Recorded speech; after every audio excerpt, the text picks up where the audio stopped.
এগুলো একদম সময় নিয়ে কাজ করতে চাই। সংগঠন করলে নিজের খেয়ে বনে মোস্তায় করতে হবে, অন্য কারো টাকায়, সরকারের টাকায় সংগঠন করলে হবে না। আমি কাজের মধ্যে আছি, আমি আমার কাজের প্রাইম টাইমে আছি এখন। আমি এই সময় কাজগুলো মিস করতে, আমি এখন ফিল্মের কাজ করছি। প্রফেশনাল সংগঠন হইতে গেলেই হয়েছে, আমরা যখনই চাওয়া পাওয়ার হিসাবটা অন্যরকম করতে তখনই আপোষ আসবে, মানে নানা রকম লেজুর বৃত্তি আসবে, নানা রকম হিসাব নিকাশ চলে আসে। এই জায়গাগুলো বাদ দিতে পারলে আমার মনে হয় সামনে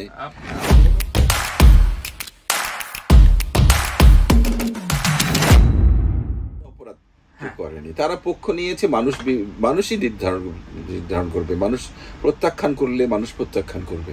জনগণ কেন, আমি তো আইন আদালত দিয়ে কিছু দেখছি না যে আইনগতভাবে কাউকে এটার কারণে কেউ আটকাবে বা কাউকে হবে। মানুষই প্রত্যাখ্যান করে দিচ্ছে তাদেরকে, মানুষই বলছে যে না, আপনি এখন যা অংশ, বড় অংশই তাদেরকে হয়তো রিজেক্ট করছে। বিশেষ করে পক্ষ নিশ্চুপ থাকার কারণ জানি না, নিশ্চুপ থাকা হয়তো মানুষ একটা আমাদের যা মেমোরি তাতে হয়তো ভুলে যাবো একটা সময়, কিন্তু পক্ষে যারা দিয়েছি তাদেরকে একটু কষ্টকর হবে। তা আমার কাছে মনে হয় যে মানে মানুষ এটা ভুলতে পারবে কম, কেননা তুমি পক্ষ নিয়েছ। আমি পক্ষ নেওয়াটা মানে যেই ধরনের আসলেই গণহত্যা যা হয়েছে, যা ভিডিও দেখেছি, মানে শিওরে ওঠার মতো, মানে কোল ব্লাডেড মার্ডার দেখেছি। মানে আমি 4-5 জন বাহিনীর লোক, একটা ছেলে লাঠি ঘুরে ধরলো, ঠাস করে গুলি করে দিল, ছেলেটা পড়ে গেল। মানে এই যে মানে ছেলেটা নিরস্ত্র, ছেলেটা মাপ চাইতেছে, একজন লাঠি বলতেছে, একজন মানে তারপরে যে ভিডিওগুলো এখন আসতেছে, মানে আশ্রয় নিয়েছে সেখানে গুলি করছে। মানে এগুলো এই জিনিসগুলোই তো মানুষ কে মানে 20 দিনে এত প্রচন্ড প্রতাপশালী সরকার 20 দিনেই পড়ে গেল, এই নির্মমতার মানুষ এটা নিতে পারে নাই। সো এইটা অনেক দিন মানুষের মনে থাকবে। এই ভিডিওগুলো কিন্তু ইরেজ হবে না, বারবার আসতে থাকবে এই ভিডিওগুলো, বারবার মানুষকে করতে থাকবে। সো যারা এই পক্ষ নিয়েছি তাদেরকে মানুষই প্রত্যাখ্যান করবে। কারণ আমার দরকার নেই কাউকে শাস্তি দেওয়ার।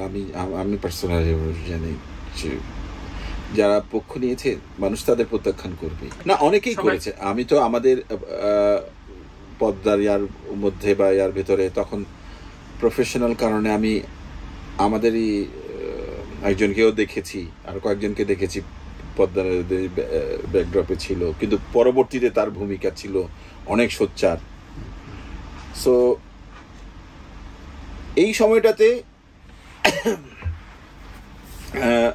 আমার মনে হয় যে ওই সময়টাতে যা মানে এই সময়টাতে যারা মানে পক্ষ নিয়েছে, সেটা তো ইলেকশনের আগে কি হয়েছে, পক্ষ নিয়েছে না আমি জানি না ওইটা কিভাবে মানুষ, কিন্তু আমার কাছে মনে হয় যে মানুষ মনে রাখবে যে এই সময়টাতে, যে সময়টা একটা গণহত্যায় হয়েছে, আপনি কিভাবে মানে কিভাবে সংগঠনের বিরোধিতা হয়তো সংগঠন থেকে করেছে। এখন ওই সংগঠনের সদস্যদেরই এখন ওরাই সিদ্ধান্ত নেবে এটা কেন হয়েছে, এই জবাবদাহিটা মানে তারাই জানতে চাইবে কেন হয়েছিল, কারা করেছিল। মানুষ মনে রাখবে। আমি তো কাঠগড়ায় দাঁড়াতে বকি, তার চুপ পক্ষ যারা নিয়েছিল মানুষই প্রত্যাখ্যান করবে। আমার অবস্থান এখানে।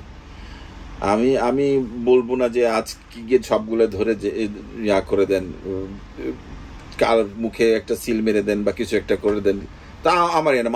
মানুষ মনে রাখবে, মনে রেখেছে, রাখবে, এটা আমার কাছে মনে হয়। আমি এরকম কাউকে তো আমি যতখানি শুনতে পাচ্ছি এরকম মানে খুব বেশি পরিমাণে মানে ব্ল্যাকলিস্ট করার কোনো মানসিকতা এই সরকারের নাই, আমি যতখানি জানতে পারছি বা শুনতে পাচ্ছি। কিন্তু যারা সেই সময় বিবৃতি দিয়েছে এটা এখনকার যারা সদস্য আছে বা তারাই প্রশ্ন করবে, তারাই শিখবে তারা ঠিক করেছিল কিনা। এখন একটা কমিটি করলেই যে পুরো সংগঠনের মধ্যেই আমার ডিউটেস গিল্ডের আমার সেক্রেটারি ছিল, সে প্রচুর পক্ষে বলেছিল, এখন সে পালায় বেড়ায়, কমিটি নাই। নতুন ইয়াং ছেলেপেলেরা গিয়ে ডিউটেস গিল্ডের অফিস খুলে নতুন করে মিটিং করার চেষ্টা করছে, নতুন করে বার্ষিক সাধারণ সভা করার চেষ্টা করছে। তো সে তো গেছে, he is lost, he is গন।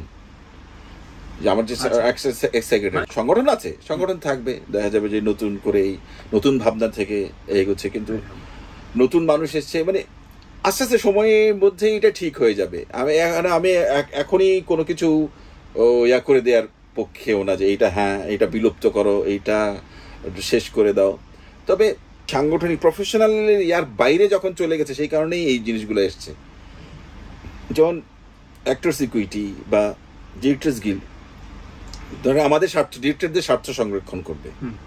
আপনার তো পালাতে হয়নি বা আপনার তো মনে হয়নি। ডিরেক্টরস গিল্ডের কাজই হচ্ছে প্রফেশনালি আমাদেরকে সহযোগিতা করে। আমার কোনো ডিরেক্টরের রিমুনারেশন আটকে গেছে, বা আমাদের ওয়েজ খুব কম বা কম, আমাদের বিভিন্ন জায়গায় পাসপোর্ট অফিসে সমস্যা সুবিধা হচ্ছে, সার্টিফিকেট লাগছে, প্রফেশনাল হেল্প করার জন্য ডিরেক্টরস গিল্ড।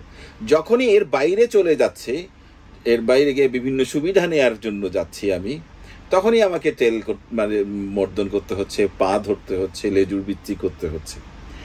এই জিনিসটা ছাড়তে হবে।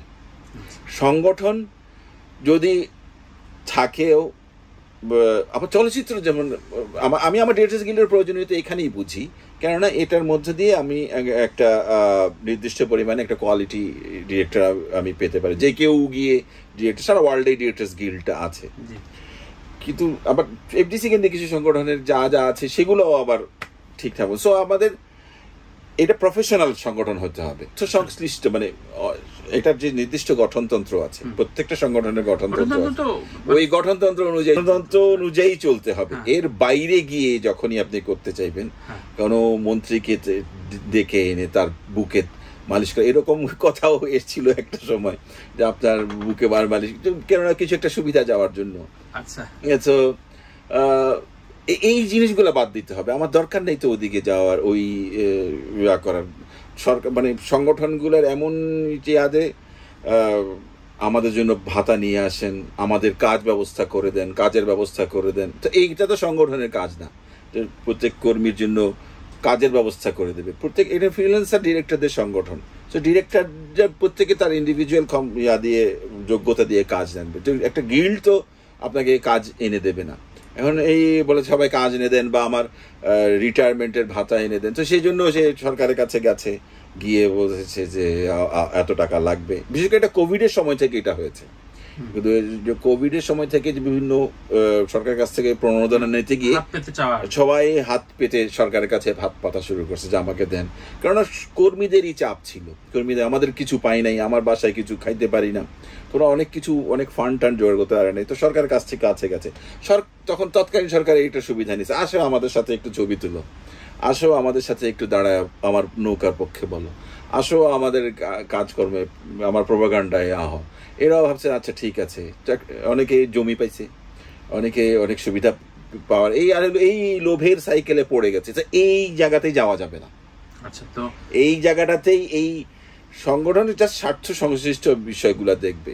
আমরা চাই না প্রেস ক্লাব কি করে। প্রেস ক্লাব তো আমি জানি যে সদস্যদের মোটে 50,000 টাকা দেয়, এরকম কিছু একটা দেয় বোধ হয় নাকি। প্রফেশনাল সংগঠন হইতে গেলেই হয়েছে, আমরা যখনই চাওয়া পাওয়ার হিসাবটা অন্যরকম করতে, তখনই আপোষ আসবে, মানে নানা রকম লেজুর বৃত্তি আসবে, নানা রকম হিসাব নিকাশ চলে আসে। এই জায়গাগুলো বাদ দিতে পারলে আমার মনে হয় সামনে সংগঠন দরকার আছে, সংগঠিত হওয়ার অধিকার আছে। ট্রেড ইউনিয়ন, আমাদের ট্রেড ইউনিয়ন, ট্রেড ইউনিয়নের অধিকার সারা ওয়ার্ল্ডের পরিশ্রমী মানুষের আছে, আমি শ্রমজীবীদের আছে।